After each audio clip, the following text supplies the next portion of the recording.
All right, Nick, let's talk about the Seattle Seahawks. Seahawks training camp not that far away as we're already in the month of July. The 23rd of July is rolling around very, very quickly. And I think there's some guys on this Seattle team, some new faces that have kind of been buried. Hasn't been a lot of news about them, but lately we're starting to hear some stuff. I think there's some hidden gems on this roster that could really show what they got in training camp. And I think somebody worthy of keeping your eye on. We're going to break down all of that stuff here in just a second. But first, I'm Andrew, that's Nick, and this is Saturday Morning Inspection. All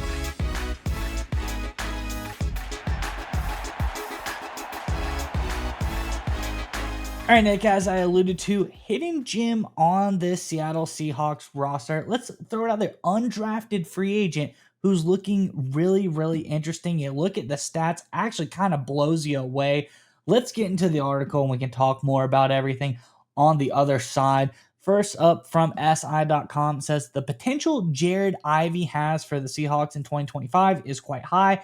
As a result, PFF has listed Ivey as Seattle's top undrafted free agent to watch this year. Here's what PFF had to say.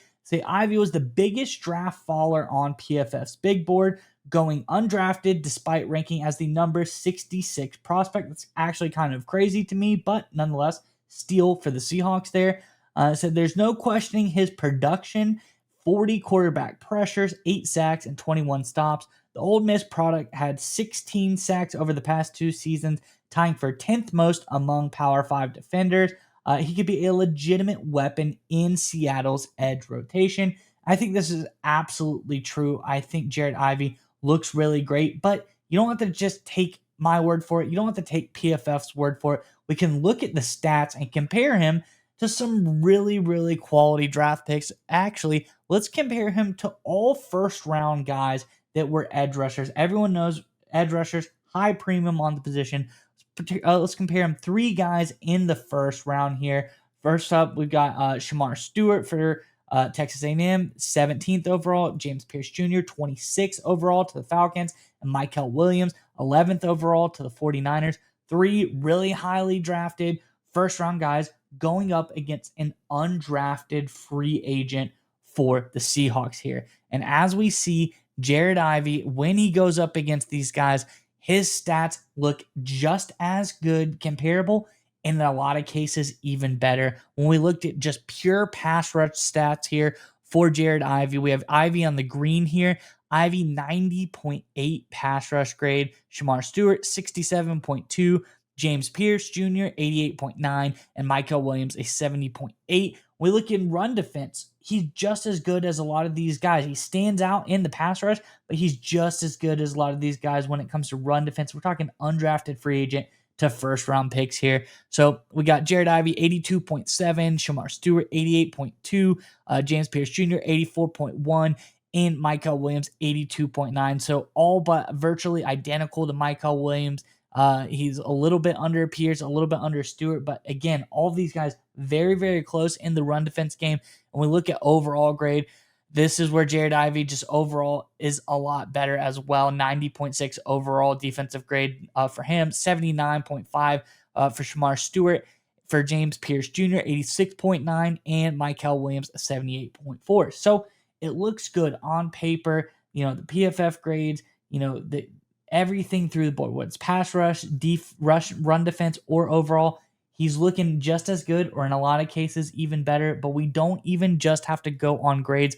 Let's look at some of his raw stats and how they stacked up against these guys. And I think in this case, there's a really big, jump here. This is where he separates himself from a lot of these guys. And we look here for sacks. He's tied for the best. Out of these first round draft picks, he's tied for the best in sacks. We got Jared Ivey with 8, Shamar Stewart with 2, James Pierce Jr. tied him with 8, then Michael Williams with 5. We look at stops, second best on the list. James Pierce Jr. got a lot of stops as well, but he's right in that ballpark as well. So we got Jared Ivey with 21 stops, which a stop is a play that is considered a loss for the offense. We got Shamar Stewart here with 15 stops, James Pierce Jr. with 28, so just 7 more than Jared Ivey, and this is a first-round pick we're talking about, and Michael Williams with 16 stops here. So again, Pierce, just as good, if not better, in a lot of these categories as some of the top picks in the draft. That's why I think Jared Ivey here really looking very, very good. Solid pick here. And I think we're going to see something special. Keep your eyes peeled for training camp, July 23rd. I think this is going to be the guy to watch. PFF agrees as well. And when you look at the stats, it really jumps off the page. All right, that's enough from me, Nick. I'm curious what your thoughts are on all this. But before we get to you, Seahawks fans, in the comment section below, we're talking about undrafted free agents for the Seahawks. A guy, very likely could potentially make this team. So let us know in the comment section below, who's your favorite Seahawks undrafted free agent of all time? There's some good answers on there. I think there's a lot of interesting guys. But let us know, who's your favorite Seahawks undrafted free agent of all time in the comment section below. Make sure to check out the link below the description, the video, to sign up for our Substack newsletter. We have a lot of great extra content that goes out. If you're ready for a newsletter to pop into your inbox, give you a little bit of brightness to your day, some good football news, some good stats, some insight that's not the same old stuff, that's what you need to do. Subscribe to our newsletter. And hey, we highlight the best comment of the week. So if you have a great comment, great undrafted free agent that's under the radar that we love, we'll put it in the newsletter and you might see yourself as well. But Nick, enough from me. I'm curious what your thoughts are on everything Jared Ivey and the Seahawks here. So I'm a little frustrated with myself, to be totally honest, because we spent a lot of time after the draft trying to find these hidden gems, these diamond in the roughs, these guys, these value additions, right? Whether a team gets a second round value in the fifth round, they get a fourth round value in the seventh round. How about the Seattle Seahawks? To a man, no one had Ivy going outside of the draft, right? Even the most pessimistic grading, which I found over at NFL.com when it comes to the reputable, the big grading entities, they had him as a fifth round guy, right? They said, okay, this we see his flaws or some things we don't like. We have him going in the fifth round. That's where we have him slided in. You brought up where PFF had him on their big board. There's a lot of people that had him, a third round kind of option, maybe even a fourth round, right? There's a lot of people that were very high on Ivy. To have him fall completely out of the draft and the Seahawks to get him as an undrafted free agent, just based on value alone, is a phenomenal job by Schneider and that staff. Now, when it comes to Ivy specifically, all of his numbers, and you brought up the analytics there, you brought up some production, everything jumps off the chart. This is a guy that's played a lot of big-time college football, 58 games, right? A lot of times with undrafted free agents, the big thing that hits them is, do they have enough experience, right? If they were only like a 2-year starter or 2-year player in college, you're an undrafted guy. In order to make a team, you got to get a lot better at football very quickly. You've only got, a couple preseason games, you've got a couple weeks of training camp practice, and that's it.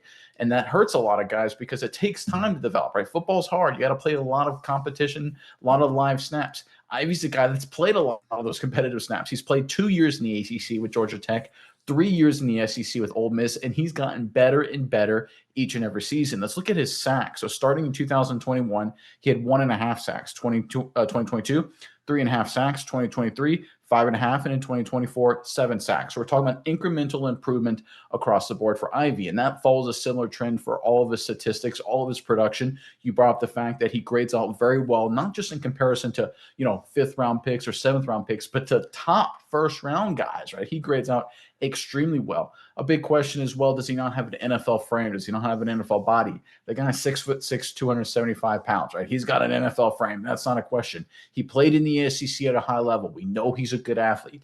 The questions when it comes to Ivy are really in the weeds. People look at his pass rush technique, his form, some inconsistencies, and they worry how that's going to translate, right? If you look at the NFL.com draft profile report on Ivy, they say, listen, there's times he's going to get bullied by good tackles. Those times he'll get, maybe dislocated. Maybe his pass rush is too, mechanical, or whatever words, adjectives they want to throw in there. And I get it. Those are valid concerns. But here's the thing, folks. He's not a first-round pick. He's not a second-round pick. Here's a guy that was a third-team All-SEC. He was a Peach Bowl MVP, hyper-productive in a brutally competitive environment in the SEC, putting up great numbers, grading out at a high level, in an NFL frame. However you want to look at this guy, he checks every single box. Like if he was a fourth-round pick, I'd say, hey, solid fourth-round pick here, Seattle. But when you look at where he is right now, being an undrafted free agent, This is just phenomenal. I think he's a shoo-in to make this team unless injuries or something unforeseen happens. And I know the Seattle Seahawks are pretty good in the interior defensive line and in the front seven in general. They're pretty good there. But I think Ivy is too productive of a player. He's too strong of a player. He's too much of a playmaker. And the beautiful thing about Jared Ivey, and Ole Miss kind of figured this out a little bit, is he doesn't need a bunch of snaps to get the flow of the game. He can be a rotational piece to come in and just be a disruptive force and make plays.